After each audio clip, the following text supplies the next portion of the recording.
자, 누가복음 4장 말씀은 이제 우리가 성경을 보면 주의 성령이 내게 임하셨으니 하면서 그 앞에 기역자가 되어져 있죠. 이 말씀도 역시 무슨 뜻입니까?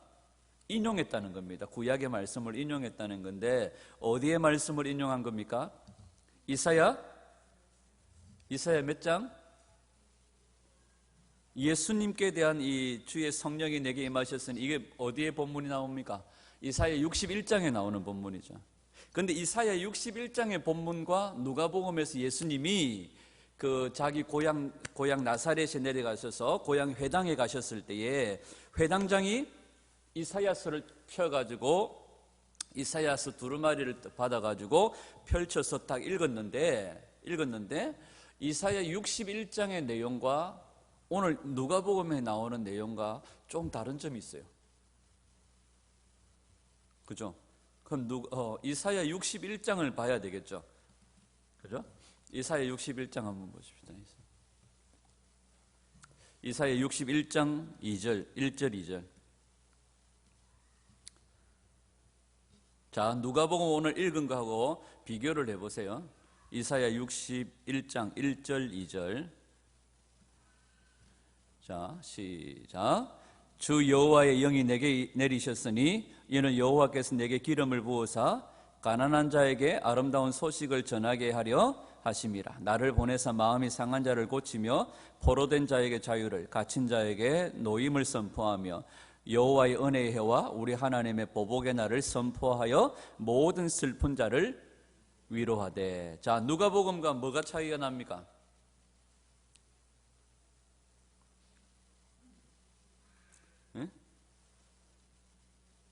이사야서 61장 2절에 보면 여호와의 은혜의 해와 또 하나 우리 하나님의 보복의 날을 선포하여 모든 슬픈 자를 위로한다는 말씀이 있어요.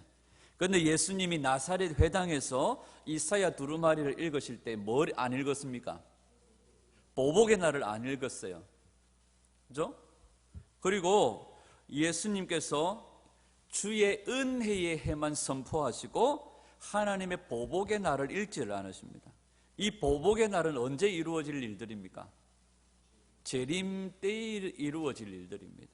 그래서 여러분, 원수 갚는 이 의로운 일이, 원수를 갚으시고 보복하시는 이 일이 어디에 기록되어져 있습니까? 그러면 계시록의 내용들은 보복의 날, 그러니까 우리의 그 흘린 눈물을 신원해 주시고 갚아주시는 날에 대한 기록들이 계시록에 나와 있어요.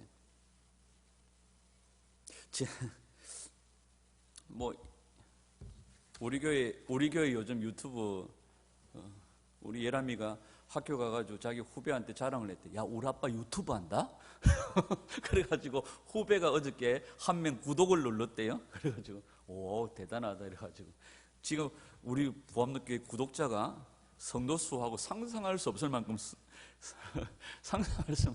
지난주에 70명을 돌파했습니다. 72명인가 그래요. 지금 유튜브 영상을 봐도 되고 안 봐도 되는데 지난주에 저에게 한 통의 전화가 걸려왔어요.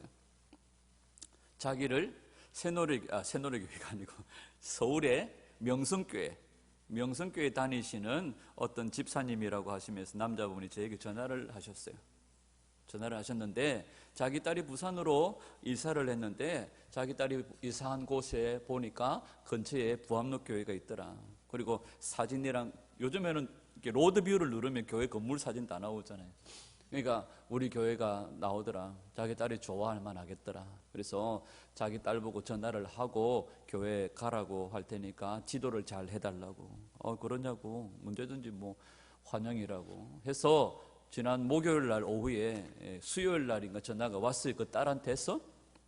그래서 목요일 날 오후 1시쯤 찾아뵙겠다고. 그래, 오라고. 속으로 주일날 예배드릴 오면 되지 뭘 또 주중에 만나러 오나 이런 생각들을 하고 또 일부러 아버지가 전화해서 딸을 보내준다고 했을 때 한 영혼이 소중하잖아요. 그래서 그래도 혹시나 어떤 사람일까 이런 궁금한 것도 있고 요즘에는 전화번호를 딱 입력을 하면 카톡이 다 떠요. 카톡을 가진 사람은 카톡이 다 떠요. 카톡만 뜨는 것이 아니라 여러분 참 잘 살아야 돼요.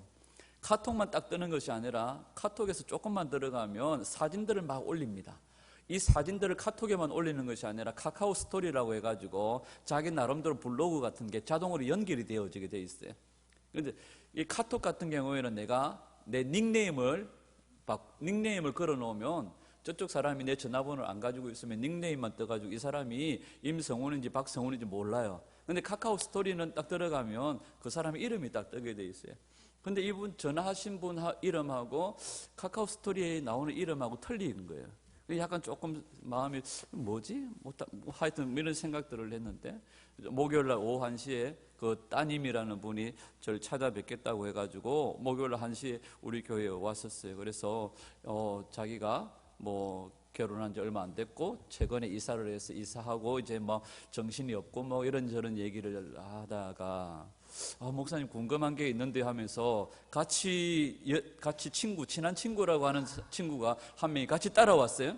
그러면서 목사님 궁금한 게 있어요 하면서 호주머니에서 그 한국 기독공보라고 하는 그 기독교 단체에서 만든 신문이 있어요. 그 신문을 저에게 딱 보여주면서 이건 뭡니까? 하고 질문을 던지는데 그 내용이 뭐냐면 신천지의 내용이었어요.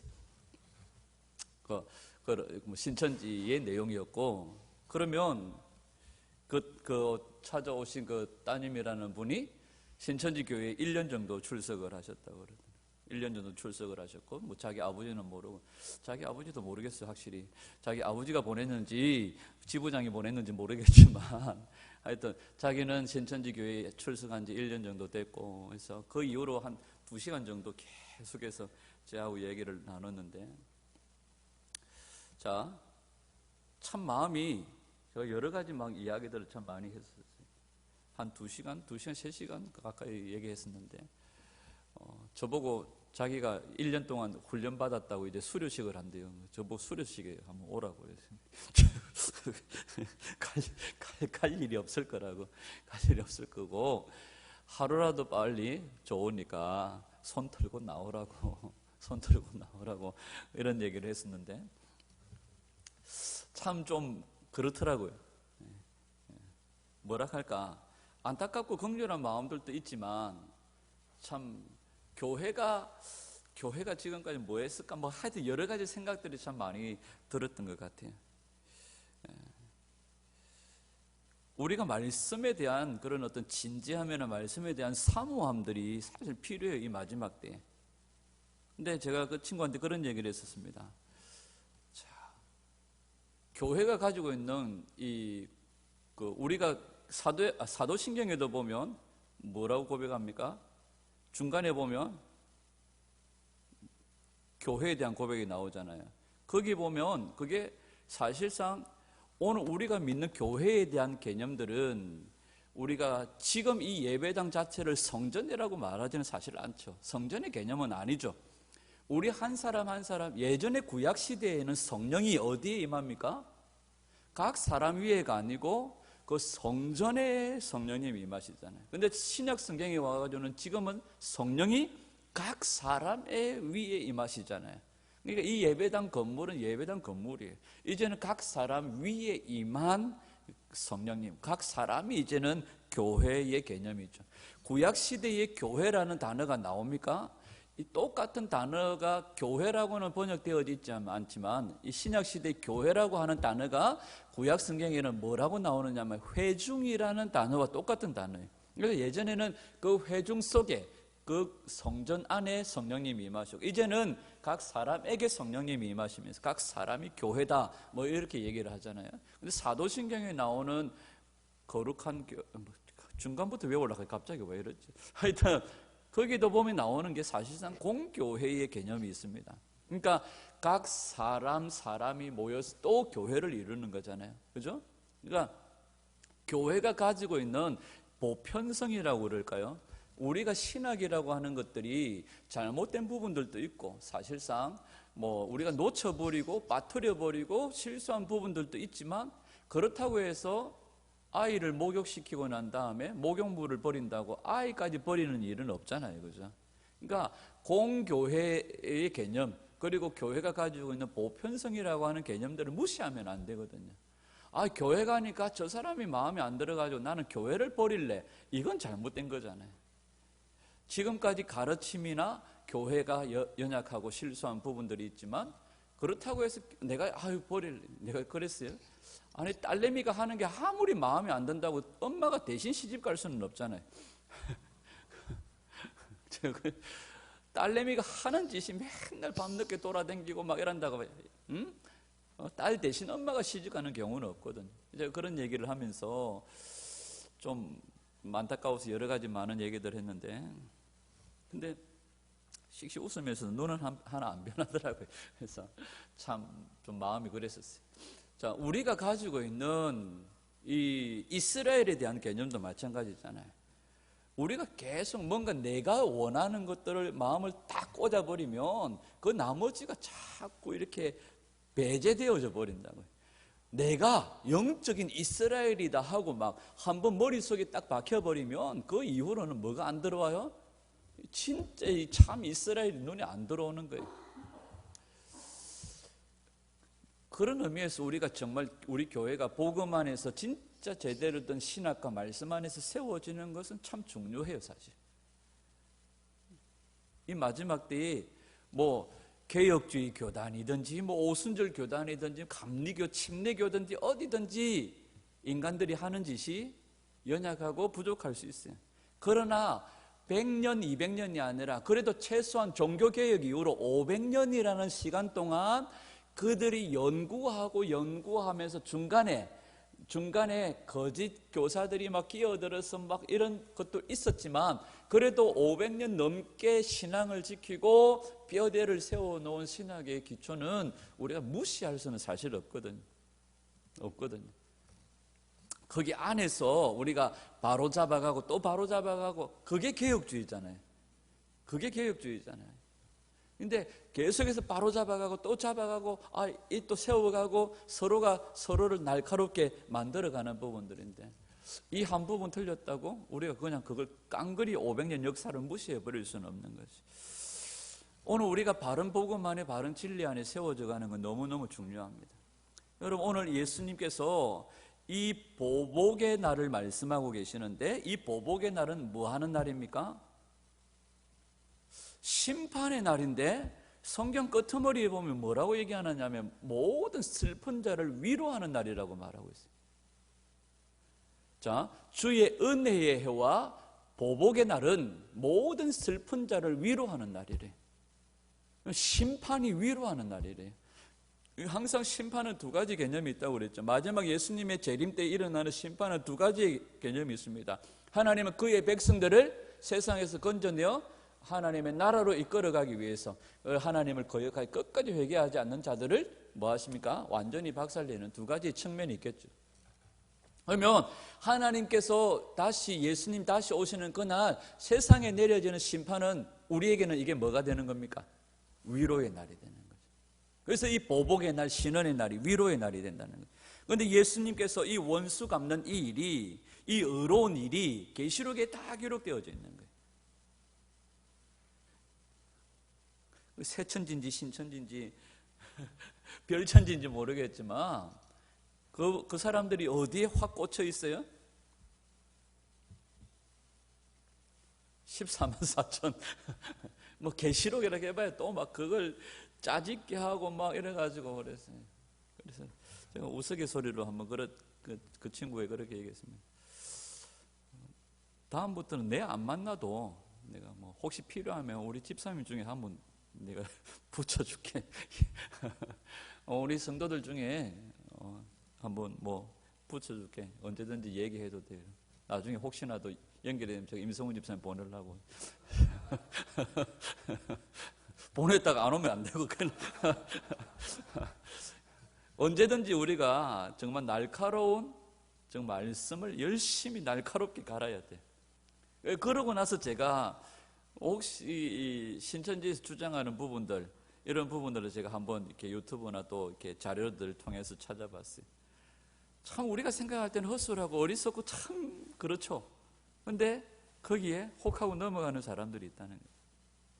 계시록의 말씀이 원래 우리에게 주어질 때에는 정말 위로와 소망의 말씀들입니다. 그죠? 이 계시록의 말씀들은 신원의 날, 보복의 날을 말씀하시는데 이게 우리의 위로의 말씀이잖아요. 우리의 소망의 말씀이잖아요. 지금 내가 정말로 환난 가운데 고통당하고 있는 이때에 주님께서 주신 이 계시록의 말씀은 주님께서 원수들을 보복하시고 갚아주시고 우리를 신원하시고 우리를 회복하시는 위로와 소망의 말씀들이잖아요. 자, 스데반도 죽을 때에 뭘 얘기합니까? 스데반도 죽을 때에 보복의 날을 말하지 않습니다. 스데반도 죽을 때 아버지 저들을 뭐 해달라? 용서해달라고 말해요. 예수님도 십자가에 죽으시면서까지 끝까지 뭘 선포하세요? 은혜의 날을 선포하십니다. 아버지여 저들을 사하여 주옵소서. 자기들이 하는 것을 알지 못함이니이다 이렇게 얘기합니다. 예수님은 생명을 다할 때까지 뭘 선포하셨습니까? 죄인을 용서하시고 사랑하시고 구원하는 사명을 감당하셨어요. 보복의 날은 언제적 이야기입니까? 예수님이 다시 재림하시는 그날에 일어날 일들이라는 거죠. 그 내용들이 어디에 기록되어져 있다? 계시록에 기록되어져 있다. 자, 계시록 6장 9절 10절. 계시록 6장 자, 넘겨주세요. 6장 9절과 10절. 시작. 하나님의 말씀과 그들이 가진 증거로 말미암아 죽임을 당한 영혼들이 제단 아래에 있어 큰 소리로 불러 이르되 거룩하고 참되신 내 주제여 땅에 거하는 자들을 심판하여 우리의 피를 갚아주지 아니하시기를 어느 때까지 하시려 하나이까. 아멘. 이건 기도입니다. 그렇죠? 순교자들의 기도입니다. 자, 계시록 5장과 8장에 나오는 성도들의 기도의 내용들이 있습니다. 그죠? 성도들의 기도가 천사들의 손에 받들려서 어디로 올라가요? 하나님 보좌 앞으로 올라가는 내용들이 있죠. 5장, 계시록 5장.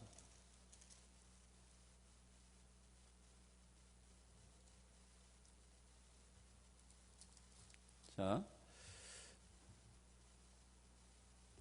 8절 시작. 그 두루마리를 취하심에 네 생물과 24장로들이 그 어린 양 앞에 엎드려 각각 검은고와 향이 가득한 금 대접을 가졌으니 이 향은 성도의 기도들이라. 아멘. 자, 8장 한번 가보죠. 8장 3절 4절 5절 시작. 또 다른 천사가 와서 제단 곁에 서서 금 향로를 가지고 많은 향을 받았으니 이는 모든 성도의 기도와 합하여 보좌 앞 금 제단에 드리고자 함이라. 향연이 성도의 기도와 함께 천사의 손으로부터 하나님 앞으로 올라가는지라. 천사가 향로를 가지고 제단에 불을 담아다가 땅에 쏟음에 우레와 음성과 번개와 지진이 나더라. 아멘. 여기 보면 성도의 기도가 무엇과 함께 올라가요? 향연과 함께 올라가죠. 향연이 성도의 기도와 함께 올라간다고 그래요. 어떤 분이 그렇게 얘기를 하더라고요. 성도의 기도가 향연이 되어서 올라간다 이렇게 말하는데 여기 구분되어지잖아요. 향연과 성도의 기도.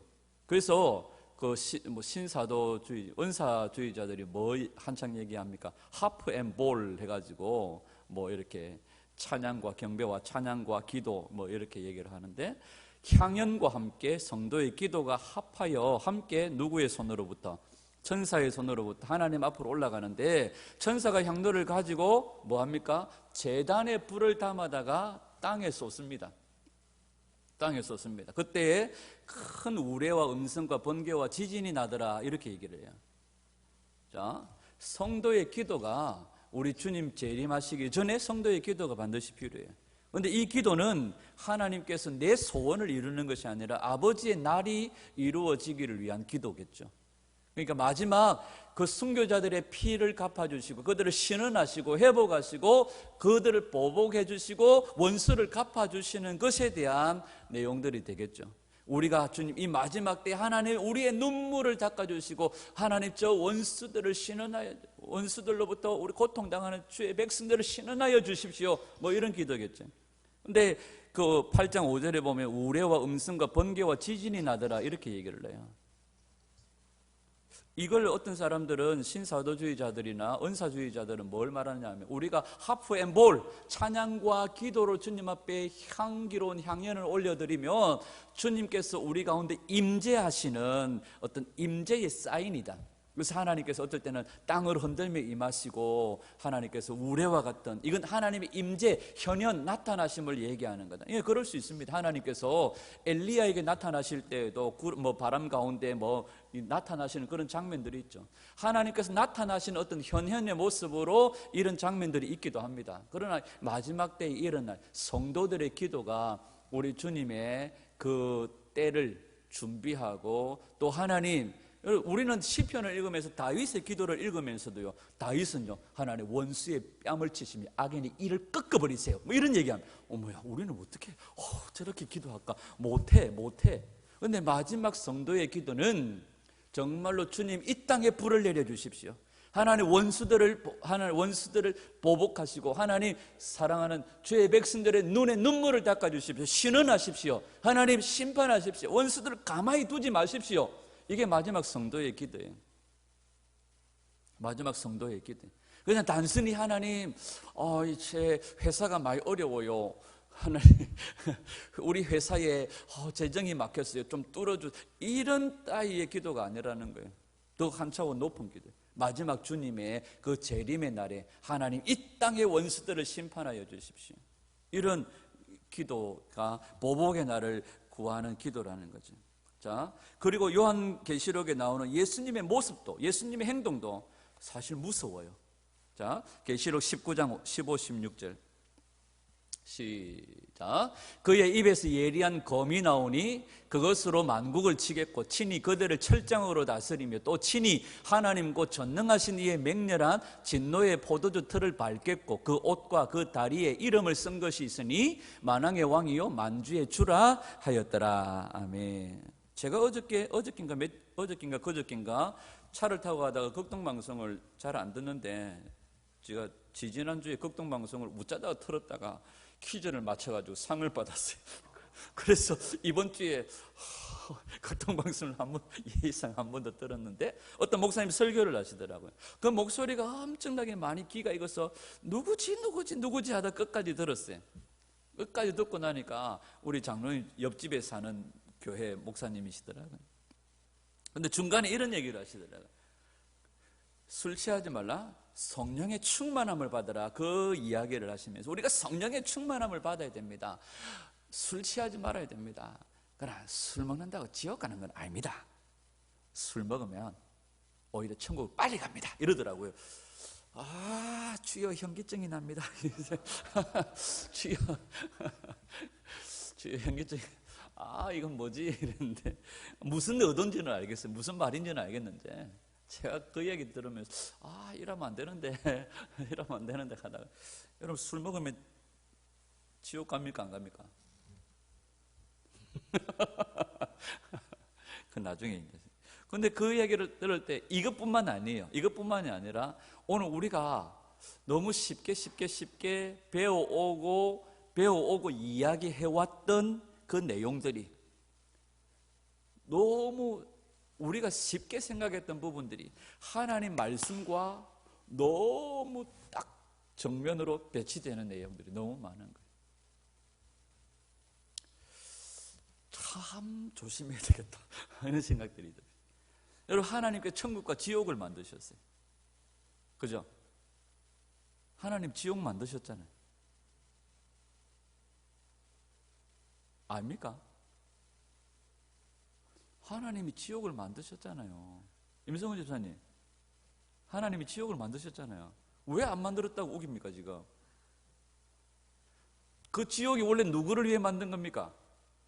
타락한 천사, 마귀 새끼들을 위해서 만들었는데, 사람들이 범죄함으로 방을 좀 확장했는지 모르겠지만 깜방을 좀 확장했는지 모르겠지만 거기에 마귀를 따르던 자들도 함께 집어넣어 버리잖아요. 그죠? 원래 베드로후서 2장 4절에 보면 타락한 그 천사들을 위해서, 하나님이 범죄한 천사들을 위해서 용서하지 아니하시고 심판 때까지 가두시려고 만든 감옥이라는 거잖아요. 여러분, 계시록에 나오는 이 예수님의 모습도 무서워요. 입에서 뭐가 나와요? 예전에 만화 영화 보면 사오정이 이러면 입에서 뭐가 나와요? 나방이 이러면 나방이 막 나오네. 예수님의 입에서 뭐가 나와요? 이 장면만 보면 너무 무서운 거야. 그죠? 며칠 전인가 새벽 기도를 마치고 집에 딱 들어갔는데 바로 문을 열고 들어가면 예의방이거든요. 예의방에 문이 열려 있더라고요. 근데 불이 확 꺼져 있는데 아가 여만 허예가 이래 앉아 있는 거예요. 그래가지고 요즘에 졸업 한다고 뭐 만든다고 컴퓨터 노트북 해놔놓고 앉아가 이러고 있는데 갑자기 들어한테 여만 공중에 떠 있는 거예요. 제가 깜짝 놀랐어요. 예수님의 모습을 보면 정말 무섭고 아주 예수님이 하시는 행동도 무서운 모습들이잖아요. 근데 이게 마지막 예수님이 재림하시는 날, 여러분 예수님께서 이 땅의 원수들을 발로 밟으시고 하나님께서 우리 눈에 눈물을 닦아주실 위로의 때에 일어날 일들이라는 거죠. 그러면 성경의 끝은 역사의 끝입니다. 어떤 분들이 그렇게 얘기합니다. 성경을 들고 다니면 지구를 들고 다니는 것과 같다 그래요. 왜? 지구상에서 일어나는 역사상에 일어나는 모든 일들이 다 여기 다 있다는 거죠. 그래서 성경을 들고 다니면 지구를 들고 다니는 것 같다. 그래서 성경의 끝은 뭡니까? 역사의 끝이다. 그렇게 말할 수 있죠. 그 역사의 끝은 하나님께서 온 세상을 뭐 하시는 날이에요? 심판하시는 날이라는 거죠. 자, 계시록 20장 10절을 한번 보죠. 20장 10절 시작. 또 그들을 미혹하는 마귀가 불과 유황못에 던져지니 거기에는 그 짐승과 거짓 선지자도 있어 세세토록 밤낮 괴로움을 받으리라. 먼저 이 불못에 누가 던져져요? 하나님을 버리고 대적한 그들을 미혹하는 마귀가 불과 유황에 던져지고요. 그죠? 그 다음에 19장 20절 시작. 짐승이 잡히고 그 앞에서 표적을 행하던 거짓 선지자도 함께 잡혔으니 이는 짐승의 표를 받고 그 우상에게 경배하던 자들을 표적으로 미혹하던 자라. 이 둘이 산채로 유황불 붙는 못에 또 누가 들어가요? 짐승과 거짓 선지자가 거기에 던져져요. 그 다음에 21장 8절에는 누가 던져져요? 시작. 두려워하는 자들과 믿지 아니하는 자들과 흉악한 자들과 살인자들과 음행하는 자들과 점술가들과 우상숭배자들과 거짓말하는 모든 자들은 불과 유황으로 타는 못에 던져지니 이것이 둘째 사망이라. 순서적으로 마귀 새끼가 그 짐승과 또 뭐가 거짓 선지자가 또 그를 따르던 거짓말 두려워하는 모든 자들이 다 불못에 던져진다고 말이에요. 여러분 이 땅에서 우리가 주님을 위해 고난받고 복음 전하고 예수님 때문에 매맞고 예수님 때문에 쫓김을 당하고 예수님 때문에 고생을 하던 많은 사람들, 하늘의 본향을 찾아서 길을 나서는 이 나그네에게 하나님은 상상할 수 없는 뭘 준비해 놓으셨어요? 아름다운 천국을 준비해 놓으셨어요. 그와 반대로 마귀를 선택하고 마귀를 따르며 살인하고 우상숭배하고 점술과 거짓말 두려워하는 모든 자들을 위해서는 뭐가 있어요? 지옥이 있어요. 이 두 가지가 다 뭐다? 하나님의 공의라는 거예요. 하나님의 공의라는 거죠. 고린도전서 1장 18절에 십자가의 도가 뭐라고요? 멸망하는 자들에게는 미련한 것이요 구원을 얻는 우리들에게는 하나님의 능력이다. 이게 하나님의 공의예요. 이게 하나님의 공의예요. 자, 지옥 가는 자들에게는 멸망하는 자들에게는 십자가의 도가 불행한 거치는 걸림돌입니다. 걸려 넘어지게 하는 겁니다. 그러나 구원을 얻는 우리들에게 하나님의 능력이에요. 그들이 보는 십자가하고 우리가 하는 십자가 틀립니까? 똑같은 예수 그리스도의 십자가예요. 그런데 이 예수 그리스도의 십자가 그들에게는 걸려 넘어지게 하는 거치는 반석과 같은 거예요. 우리에게는 능력이, 구원 얻는 우리들에게 능력이 된다고 말씀하는 거죠. 자, 이 이야기가 오늘날 우리가 심각하게 사실 받아들여야 될 부분들. 계시록에는 뭘로 충만합니까? 하나님의 진노로 충만해요. 하나님의 진노로 충만합니다. 그 하나님의 진노로 충만한 그것이 멸망당하는 자들에게는 뭐예요? 두려운 것이에요. 근데 구원을 얻는 우리들에게는 뭐예요? 위로와 소망의 말씀이라는 거죠.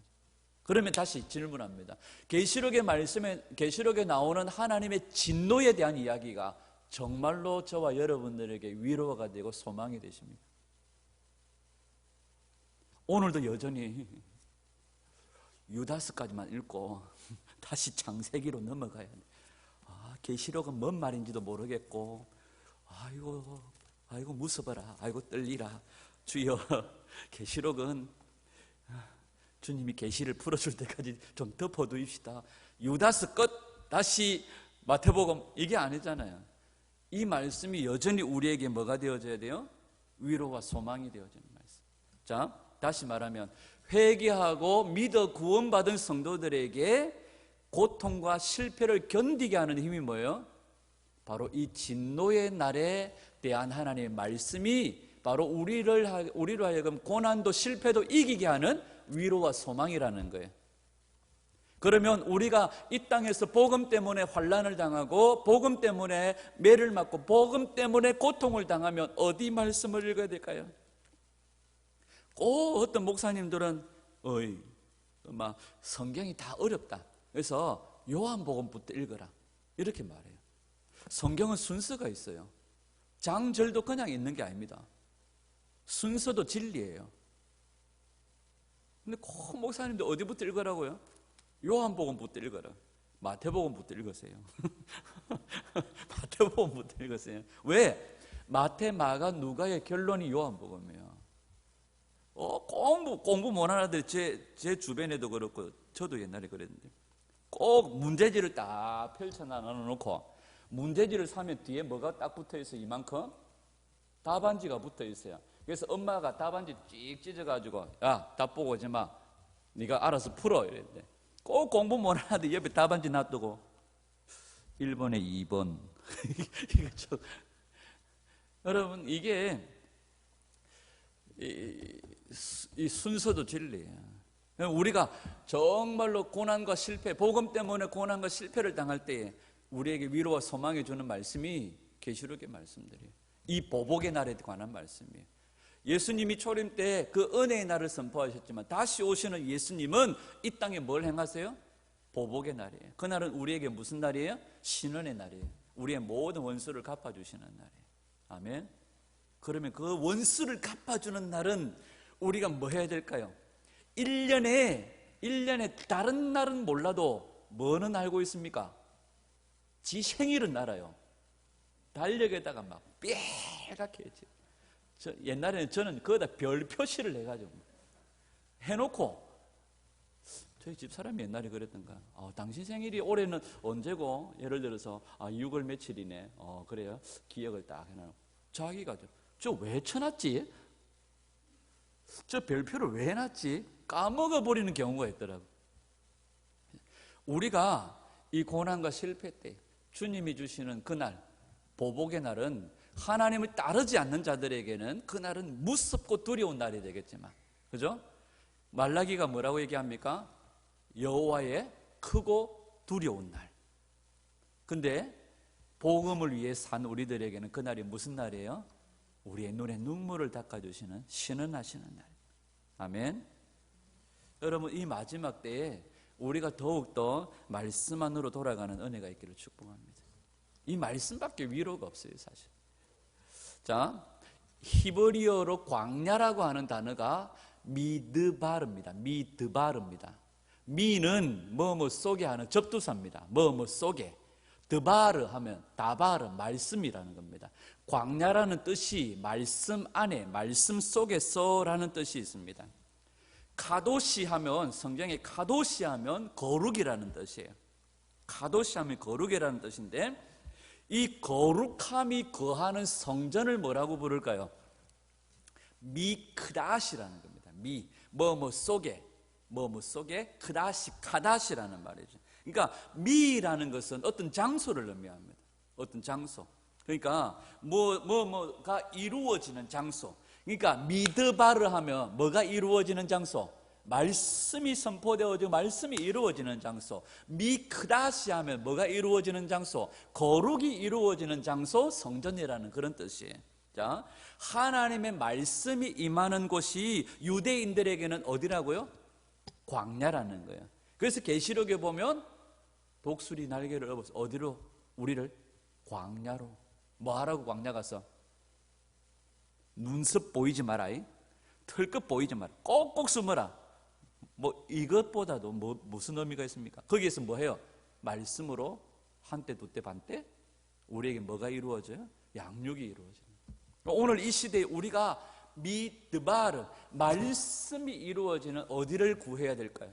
광야예요. 광야. 여호와께로 돌아가는 거예요. 어디로? 광야로. 다시 광야로. 그래서 저 충주 산골에다가 김용표 목사님이 집을 지어놓고 거기를 뭐라고 부릅니까? 에레모스라고 부르는 거예요. 에레모스가 헬라어로 광야라는 그런 뜻이거든요. 자, 신약을 기록한 헬라어가 말씀을 뭐라고 말하냐면 로고스라고 말해요. 로고스. 근데 로고스가 철학적인 개념 속에서 철학적인 헬라 철학의 개념에서 이 로고스가요 뭘 의미하느냐 하면 이 수학을 하는 친구들은 그렇대요. 산술로 계산을 집약하는 것을 로고스라고 그런대요. 이게 또 문과 쪽에서는 어떤 이성적인 논리를 집약하고 연결하는 것을 로직이라고 그래요. 이게 다 여기서 나온 말들이. 그러니까 고고학에서 고대 헬라와 유대인들의 마을은 아주 선명하게 구분이 된대. 헬라 철학으로 뭉쳐진 고대의 헬라 도시와 유대인들이 거주하는 도시는 완전히 구분이 된대요. 헬라인들이 사는 도시에게 중요한 세 가지의 영역이 있습니다. 그것들은 뭐냐 하면 많은 사람들이 모일 수 있는 광장이라는 것이 있습니다. 광장, 아크로폴리스 광장. 그 다음에 그 도시 안에는 항상 중간에 뭐가 있냐면 큰 도서관이 있습니다. 도서관. 그 다음에 뭐가 있느냐 하면 이 극장, 공연장 같은 큰 극장들이 있습니다. 이게 헬라 도시의 특징이에요. 지금도 그리스 가면, 그리스가 헬라잖아요. 박금희 선교사님 계신 데 가면 그때 당시에 있었던 아크로폴리스 뭐 이런 흔적들이 아직도 남아 있습니다. 그들에게는 광장과 극장과 또 뭐라고요? 도서관. 그래서 자기들의 지성을 딱 뽑아가지고 한 대 집약해가지고 그들이 뽑아내는 그것이 뭐 그때 당시 뭐 철학일 수도 있고 학문일 수도 있습니다. 근데 유대인들이 사는 마을은 도서관도 없어요. 광장도 없어요. 극장도 없어요. 회당이라고 있는데 회당도 많은 사람들이 모이는 대회당이 아니라 마을 한 기퉁이 흩어져 있는 자그마한 회당들밖에 없다는 거예요. 그리고 이 헬라인들은 뭘 합니까? 도서관에서 많은 책들을 읽고 많은 책들을 읽어서 사람들 앞에서 그걸 토론하고 이야기하고 서로 물고 뜯고 막 이러면서 뭘 뽑아내요? 최고의 지성을 뽑아내는 거예요. 그런데 유대인들의 마을에는 큰 광장도 없고 도서관도 없어요. 그들이 가지고 있는 책이라고는 유일하게 뭐예요? 모세 오경 토라밖에 없어요. 유대인들은요, 유대인들 랍비들이나 유대인들 학자들은요, 도서관에서 문제를 풀지 않아요. 집에 앉아가지고 토라의 말씀을 읽으면서 그들의 모든 학적인 것들을 풀어요. 그러니까 실력적으로 놓고 보면 헬라인들과 유대인들은 엄청나게 차이가 나겠죠. 큰 도서관도 없고 책도 없어요. 책이라고는 뭐밖에 없어요? 토라밖에 없어요. 모세오경 율법밖에 없어요. 그런데 이 유대인들이 지금 미국의 지성을 이끌어가는 유대인 학자들이요, 도서관에서 풀지 못한 문제들을 어디에서 풀어요? 이스라엘의 광야에서 이 문제들이 풀려진다는 거예요. 그러니까 오늘 이 시대에 많은 책들과 많은 도서관이 문제가 아니에요. 우리에게 뭐만 있어도 됩니까? 하나님 말씀만 있으면 이 시대를 충분히 이길 수 있다는 거예요. 옛날의 영화들을 보면 우리가 성경에도 보면 사무엘 상이나 이때 보면 유대인들에게는 쇠로 만든 칼이 누구한테밖에 없었습니까? 사울과 요나단에게밖에 없어요. 칼도 하나 변변찮게 없어요. 그런데도 보면 옛날에 영화 같은 데 보면 주인공만 엄청나게 첨단 무기를 가지고 있고 나쁜 놈들은 뭐해요? 그 주인공이 가지고 있는 다다다다다 쏴버리면 나쁜 놈들은 막 이러고도 다 죽어버리잖아요. 그런데 지금 21세기 영화들은 그렇지 않아요. 21세기 영화들은 어떻습니까? 나쁜 놈들이 최첨단의 무기를 가지고 있어요. 그런데 주인공들은 뭘 가지고 있어요? 맨몸이에요, 맨몸. 꼭 주인공들이 미국 영화 같은 거 보면 이렇습니다. 예전에 뭐 특수부대 출신이 뭐 이라크 뭐 부대 특수부대 출신 맨몸입니다. 그 깡패들이 막 이런 총 가지고 와서 하면 맨몸으로 탁탁탁탁 해가지고 아들 박살을 내는 장면들이 나와요. 이게 21세기 영화예요. 자, 이걸 우리가 영적인 삶에 적용을 한다면 이 시대의 세상은 첨단 무기로 가지고 있어요. 그런데 이 첨단 무기를 가지고 있는 이 세상과 우리가 맞서서 싸워 이길 수 있는 것은 뭐예요? 우리의 기본기. 영적인 기본기가 바탕으로 되어져 있으면 이 세상에 아무리 첨단 무기를 가지고 있어도 이길 수 있다. 그러면 성도에게 있어서 이 보복의 날, 신원의 날을 앞두고 우리가 뭘로 준비되어져야 될까? 영적인 기본기, 말씀이에요. 그래서 우리가 다시 어디로 돌아가자? 광야로 돌아가자. 말씀이 이루어지는 곳으로 돌아가자. 다시 우리에게 영적인 기본기가 있어야지. 우리나라의 2002년도 대한민국의 영웅이 되어져 버린 히딩크 형님이 계십니다. 히딩크 형님이 우리나라 국가대표를 맡았는데 국가대표 안에 여러 가지 문제점들이 있어요. 선후배 관계가 되어져 있으니까 예를 들어서 공격수가 박지성이가 그때 당시 20살인가 막 이랬어요. 박지성이가 막 뛰어가다가 저 뒤에서 홍명보가 그때 당시 뭐 한 30살 가까이 됐다 칩시다. 홍명보가 발을 딱 차가지고 형님 이래 사니까 뭐 이게 팀워크가 안 이루어지는 거예요. 그래서 히딩크가 뭘 박살냈습니까? 경기장 안에서는 말 깔아. 선후배가 없다. 실력으로 한다. 그래가지고 경기장 안에서는 20살짜리 지성이가 뭐 30살짜리 명보한테 어이 명보야 이렇게 하면서 서로 간에 주고받고 팀워크를 만들어가는. 그 다음에 우리나라 국가대표를 맡고 나니까 애들이 열정은 있는데 뭐가 없어요? 체력이 약해. 전반전에 실컷 뛰고 나면 후반전에 이래가지고 후반전 말미 되면 골을 주고. 그래서 이걸 바꾸는 작업들을 완전히 기본 체력들을 엄청나게 기본 체력들을 이걸 훈련하는 과정 속에서 다른 나라하고 뭐 했습니까? 친선 경기를 하면 우리나라가 5대 빵진. 그때 당시 히딩크 별명이 뭐였어요? 5대 빵이었어요. 하도 5대 0으로 지니까.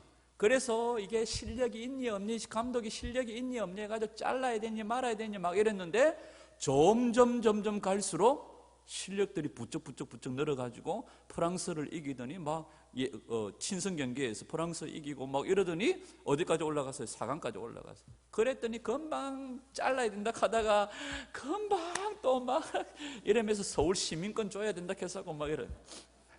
거기 보면 뭐가 중요한지를 우리에게 말씀해요. 운동선수에게도 기본기예요, 기본기. 저는 바닷가에서 자랐습니다. 4살 때부터 수영을 했어요. 4살 때부터 수영. 저희들은 동네 마당에서요, 수영을 하려고 이렇게 빤스만 입고 4살, 5살 때 이렇게 나가면 형님들이 배 태워줄게 타라. 이렇게 배 타면 중간쯤 가면 들어가 물에 빠져버려요. 그래서 살기라고 하면 또 건져주고. 이렇게 해가지고 수영을 배웠어요. 그래서 바닷물에 들어가면 물개입니다. 거의 조련이 수준입니다. 그런데 풀장, 이 실내 수영장에 넣어놓으면 뭐예요? 영락없는 물에 빠진 완전 개헤엄. 나름대로 폼을 탁 잡아가지고 자유행이라고 하는데 다리는 가만히 있어요. 몸만 이러고 있어요. 진짜 제대로 수영을 배운 사람들한테 딱 보면 아이고 저 바다에서 배웠네. 표가 나요. 바다에서 배운 게 표가 나요. 그러니까 막무가내로 배워 나오니까 제대로 수영을 움파 이렇게 배운 친구들한테 경기를 하면 나름대로 막 열심은 있어가지고 막 쇠가 빠지게 졌는데 감당을 못해요. 그런데 기본적으로 처음부터 벽 잡고 발차기 연습부터 하고 움파 이게 호흡하는 거 하고 제대로 기본기를 배워놓은 친구들은 틀려요. 근데 우리는 뭐 호흡법이 어디 있어요? 그냥 숨 끊어질 때까지 막 달리거든. 그러다가 막 나중에 이라고 막 지쳐버리는 거예요. 이게 기본기거든요. 영적인 기본기가 있어야 돼. 그게 어딥니까? 광야로 돌아가야 돼. 말씀으로 돌아가야 돼. 그렇지 않으면 이 보복의 날이, 원수들에게 내려지는 보복의 날이 나중에 우리가 정말 잘못하면 그 옆에 있다가 떨어지는 벽돌에 머리 깨져서 큰일 납니다. 그러니까 사람 많은 데라고 가서 줄 서가 딱 있었더니 여기가 괜찮아 보인다고 줄 딱 서 있었더니 위에서 떨어진다 이러면 작살납니다. 사람 많은 데라고 줄 서 있는 게 아니에요. 정말 말씀과 기도로 깨어 있어 정말 주님께서 기뻐하시는 좁은 문 가는 성도가 되어지. 이게 십자가구나. 이 길이 사람들이 볼 때는 미련하다, 멸망, 하찮게 여기고 다 엉뚱한 데가 줄을 쫙 서 있지만 구원을 얻는 우리들에게는 그 십자가가 능력이에요. 그래서 아무도 안 서 있어도 우리 그거 다 줄 섰어.